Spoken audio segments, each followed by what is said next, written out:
Hi friends, welcome to this video. Today we are going to be making eraser stamps. We are doing this because for Christmas I actually got a speedball kit for doing some linograph, but it only comes with like one rubber sheet or whatever that thing is. You can see it in frame, and I was a little scared to just start straight on that, and I've seen people on TikTok doing it with erasers. So I figured I would just go buy some erasers and do some like little designs on that, and then eventually move on to the larger rubber piece and do a full picture or something.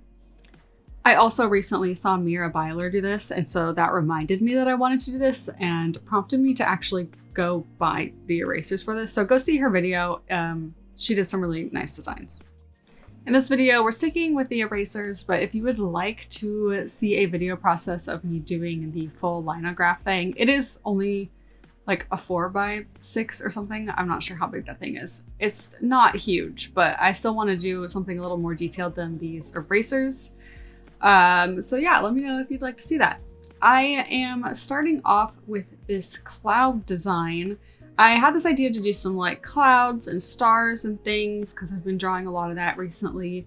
And I kind of like doing these little like curlicue things inside of the cloud. But when I started actually carving it up, I realized I don't know what I'm doing and I should probably keep it really simple to start. This kit came with 3 different little like heads, little pieces, I don't know what that's called, that you stick into the little thingy to carve with. And it's really nice because you can store them in the handle. So hopefully I won't be losing any of these pieces. I will say it is really satisfying shaving these off, and you definitely have to learn when to use the different nibs. I still don't know what to call these, but there's one that is really wide, there's one that's really narrow. So I was using the wide one for just blocking out areas, and the really thin one for kind of creating the lines that I wanted to start with. Still don't completely know what I'm doing, but I was having a lot of fun. I did notice it was kind of difficult to get small details because the erasers seemed almost sticky, I guess. Like it was sticking to the nib kind of, and I'm not sure if the actual linograph sheet thingy will be better because it's actually made for this purpose. But we'll see when I get there. Also, sorry my head is blocking the camera. Sometimes I like hover over what I'm doing so I can see it better, but obviously it blocks the lens when I'm doing that. So while I am calling these stamps, I am using the actual linograph ink and roller just to see how it would work. I don't have any actual like stamping pads, and so I couldn't use it with actual stamping ink, but I feel like this maybe works better. I'm not sure because this ink I think is a little bit thicker than you would get in a stamp pad. I think Mira Byler did it with actual like ink, so you could probably do that as well and get a similar result.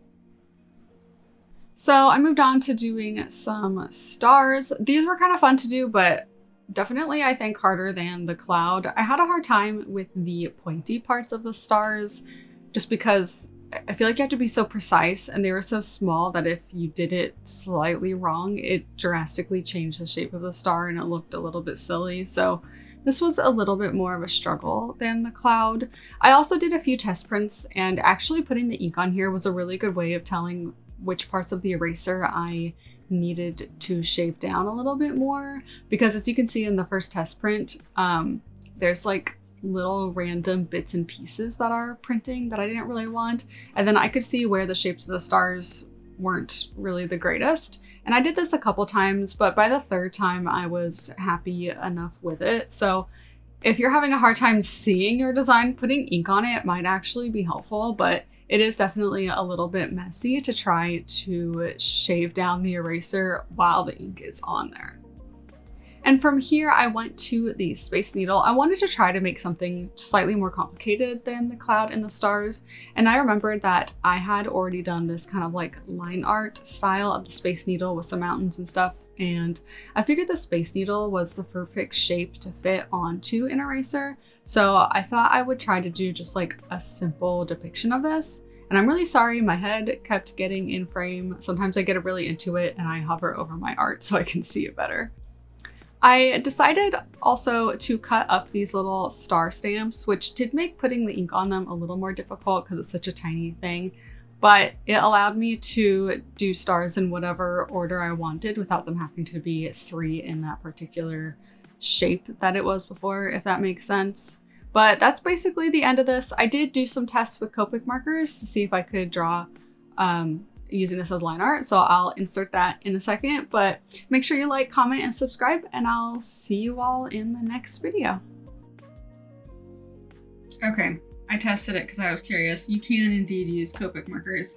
I did get a tiny bit of smearing, I don't know if you can see, but I think it's because I didn't wait for it to dry long enough, so I might be doing some things with lino printing and Copics. I think that would be really fun.